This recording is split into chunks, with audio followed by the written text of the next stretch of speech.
Are you having a hard time figuring out what to get Dad for Father's Day? You should check out Row 1 Brand's Vintage Pictorum Gallery.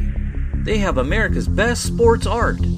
With over 7,200 historic sports prints, you're assured to find something unique for Dad this Father's Day. Instead of a boring old tie, get him a historic baseball photo taken by Henry High Sandham at the historic Polo Grounds Stadium in New York City during the 1894 Temple Cup. Or, if he's an NFL buff, check out the 1963 vintage NFL poster. These are so good looking that you'll be amazed how they turn out. Shop now at sportshistorynetwork.com/row1 and save 15% off your order. Here's some items that happened in sports jersey history on February 2nd. The forming of a major league in baseball, tying one of the great ones records, and Pistol Pete hits a milestone. Listen to learn more about sports history from me with the uniforms and jerseys the players wore, all coming up in just one moment.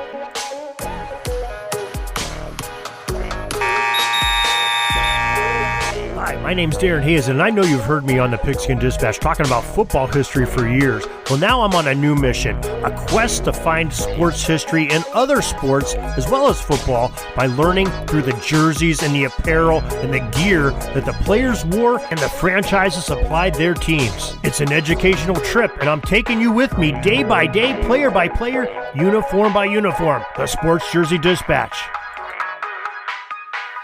This podcast is part of the Sports History Network, your headquarters for the yesteryear of your favorite sport. You can learn more at sportshistorynetwork.com. Hello, my sports friends. This is Darren Hayes of the Sports Jersey Dispatch, and welcome once again to the Pig Pen, where we're going to talk about preserving some great bits of sports history based on the athletes and the gear and uniforms that they wore, especially the uniform numbers. The date we're talking about today is February 2nd, and on that day in 1876, baseball's National League forms at the Grand Central Hotel in New York City, with the teams in Boston, Chicago, Cincinnati, Hartford, Louisville, New York, Philadelphia, and St. Louis forming that great National League. And look how many of those are still cities that are represented in a National League. Just amazing that it carried on that long. February 2nd, 1943, the Chicago Cubs returned to their original uniforms after they experimented for a year or two with a vest that they were wearing. That's kind of odd, right during World War II, putting a vest on. February 2nd, 1954, Rio Grande College's superstar hoops player, Bevo Francis, who wore number 32, he scored 113 points in a basketball game against Hillsdale. Now, if that name sounds familiar, well, it should be, because we just talked about old Bevo putting up 116 points last week against another opponent that same 1954 season. He averaged something crazy like 46 points a game that year for Rio Grande College. So very dominant player that knew how to find the hoop. February 2nd, 1959, Vince Lombardi signed a memorable 5-year contract to coach the NFL's Green Bay Packers. Now, Lombardi had the Packers in contention for an NFL title in all but one of his seasons at the helm. And we just talked about the other day, it was the anniversary of Lombardi's resigning. I believe it was February 1st, resigning. Same day, just 18 years earlier, Curly Lambeau resigned on February 1st. So kind of interesting that the beginning of February was sort of a roller coaster ride for Packers fans and their great coach. February 2nd, 1964, pitchers Red Faber, who wore number 18 and 19 with the White Sox, Burley Grimes, who wore a whole bunch of different numbers, 16, 18, 20, 21, 23, and 37 with a bunch of various clubs. Their pitcher, Tim Keefe, he played before numbers were required on the uniforms, but he also played with a variety of clubs. Left fielder, Heine Manush, who once wore numbers 2, 3, 7, 14, 26, and 36. Not in that order, but just did them in numerical order. He wore those with a bunch of different clubs also. And shortstop John M. Ward and Miller Huggins They both played before numbers were required on the jerseys and with a variety of clubs. Well, all of them were elected to enter into the baseball's Hall of Fame back on that Groundhog's Day of 1964. Well, February 2nd, 1967, that marks the formation of the American Basketball Association. That was announced. The ABA was a former competitive league to the NBA, and they merged with the NBA in 1976, and then they sort of dissolved 3 years later in 79 when 4 of their members decided to jump ship and go officially with the NBA. And that was kind of an odd period in basketball history. But the NBA survived out of that, and 4 teams from the ABA came in. But we want to remember the ABA forming this day in 1967. In 1969, on February 2nd, Stan Kowalski, he played before numbers with various clubs, and Waite Hoyt, who wore the jersey numbers of 11, 12, 14, 15, 19, 28, 34, and 48, with a variety of different clubs. Every club he went to, he got a different number. Well, those two were among others that were voted into the Baseball Hall of Fame on February 2nd, 1969. February 2nd, 1970, Pete Maravich, the Pistol, Pete Maravich. He wore number 7 and 44 famously in his career. And on this day in 1970, he became the first player to hit the 3,000 point total in his collegiate career of basketball. Now, he was a great pro, but remember him in college. Boy, he could really shoot the ball there too. February 2nd, 1976, Roger Connor, Fred Lindstrom, and umpire Cal Hubbard were all elected in the Baseball's Hall of Fame. Now, Hubbard is also in the Pro Football Hall of Fame because he was a gridiron player there. I think he's the only one that's in both Halls of Fame, but he's as an umpire in the Baseball Hall of Fame. We've talked about him over on PigskinDispatch.com. February 2nd, 1987, the Kansas City Royals pitcher, Dennis Leonard, who was a 20-game winner 3 times in his career, he officially retired from playing the game this day in 1987. In February 2nd, 1997, great coach Scotty Bowman becomes the first coach in NHL history to win 1,000 games. Coach Bowman could really put the guys out on the ice and get the best skaters out there at the best times. Brilliant coaching mind. February 2nd, 2012, Edmonton Oilers skater number 89, Sam Gagne, becomes the first player to score 8 points in one game as he and his Oilers teammates doubled up the Chicago Blackhawks 8-4. The 4 assists and 4 goals matched a record set by 3 greats of the game, Wayne Gretzky, Paul Coffey, and Yari Curry. That's some good company to be into, so great job. February 2nd, 2014, it's Super Bowl 48 played at MetLife Stadium in East Rutherford, New Jersey. It had the Seattle Seahawks defeating the Denver Broncos 42-8. Real one-sided game there. The game's MVP was Seattle linebacker Malcolm Smith, who wore number 53 that year for the Hawks. February 2nd, 2020 at Hard Rock Stadium in Miami Gardens, Florida.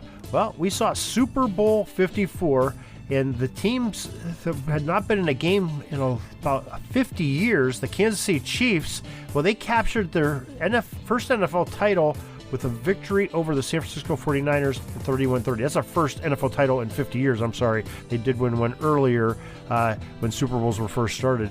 But that's our first one in over 50 years. 31-20 over the 49ers. The young gun, number 15, Patrick Mahomes, quarterback of the Chiefs, grabbed the most valuable player honors. Mahomes threw 2 picks, but he also had some brilliant touchdown tosses as he passed for 286 yards and ran in another score with his legs per the Pro Football Reference.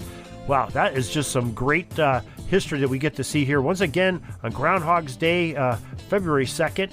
And now I want you to hear a great take on some uniforms and jersey numbers from one of my friends.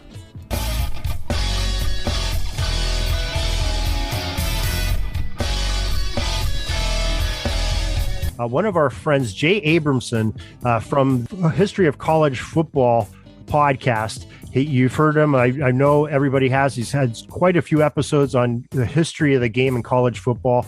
Jay Abramson, welcome to the Pigpen. Oh, thank you so much, Darren. I'm honored to be on your phenomenal podcast. We have a special thing that you're going to be telling us about on Sports Jersey Dispatch on one of your favorite players in uniforms, and maybe you could speak to that. Oh, absolutely. And strangely enough, it's from the world of pro football. I grew up in the 60s, and my favorite team was the Kansas City Chiefs, and the rival was the Oakland Raiders. And Jim Otto, the center for the Oakland Raiders, played for the Miami Hurricanes back in college. In the 1960s, his jersey number, 00, which always fascinated me. And he was only one of 3 players who saw action in each of the team's 140 regular season games over the entire AFL 10-year history. During that time, he was all AFL acclaimed for those 10 consecutive seasons. And so he is one of really 3 players who can say that had saw action each one of the 140 regular season games. He was a tremendous all-star, tremendous football player, and spur in my ankle because he gave the Chiefs an awful hard time for many, many years there. Yeah, that's great when you're talking about, one of your players that you're honoring is that guy that your team played against. That is one of the highest honors that somebody could ever have. I mean, I'm a Steelers fan, but I have all the respect in the world for Ray Lewis, who, was, like you said, is a real pain in your side when you watched him on Sundays. But same thing, Jim Otto, great story. And I love how he chose that 00s back when it was legal in the NFL, by the way, and the AFL. And he, having the O on each end of his last name, that's what he put on his shirt. So that was great. Well, thank you, Dan. I appreciate that. Yeah, thanks, Jay, for sharing that great interview talking about Jim Otto here on Sports Jersey Dispatch. You can hear Jay in the more of a full-length interview. We're going to have him on Pigskin Dispatch here in the next couple of weeks with the rest of that interview, talking about his great books and his website and podcast, History of College Football. And we also want to thank our music today. Of course, we had Jason Neff with great guitars and the songs and music he shared with us, and as well as Mike and Gene Monroe with their great tunes that they help us out with all the time. Also, we couldn't have got this done without some great websites for information, onthisday.com, newspapers.com, all the sports reference of the Big Four, pro football reference, basketball reference, hockey reference, and of course, baseball reference. We thank all of them for sharing their information and allowing us to bring you the great sports history through jerseys once again. Until tomorrow, everybody, have a great sports jersey day.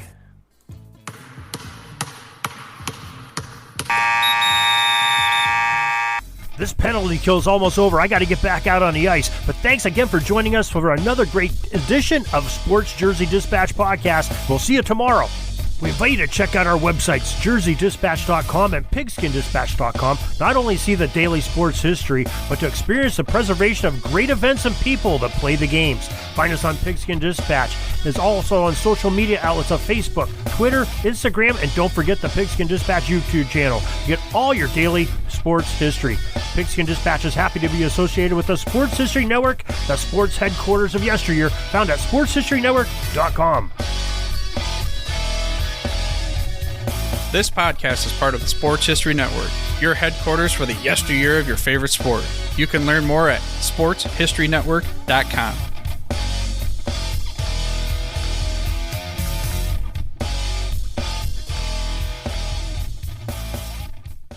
At the Sports History Network, we're all about sports yesteryear, and so we're so pleased to introduce you to Row One, an online memorabilia gallery and shop that brings your sports history to life anywhere. The Row One gallery includes over 5,200 gorgeously reproduced prints of team posters, game program covers, game tickets, advertisements, and more in baseball, pro and college football, pro and college basketball, and more. And any gallery item may be printed in a variety of sizes on wood, metal, canvas, acrylic, or poster paper. And in Row One shop, check out the thousands more of unique unique items with a retro and historical designs dating back to 1876, including t-shirts, long-sleeve shirts, phone cases, mugs, blankets, pillows, towels, and even shower curtains. Go to sportshistorynetwork.com, ROW1, for access to the full Row 1 catalog and for gallery prints and gift items, plus get a 15% discount off all prints on the Row 1 Pictorium Gallery with coupon code SHN15. Follow the link on the show notes.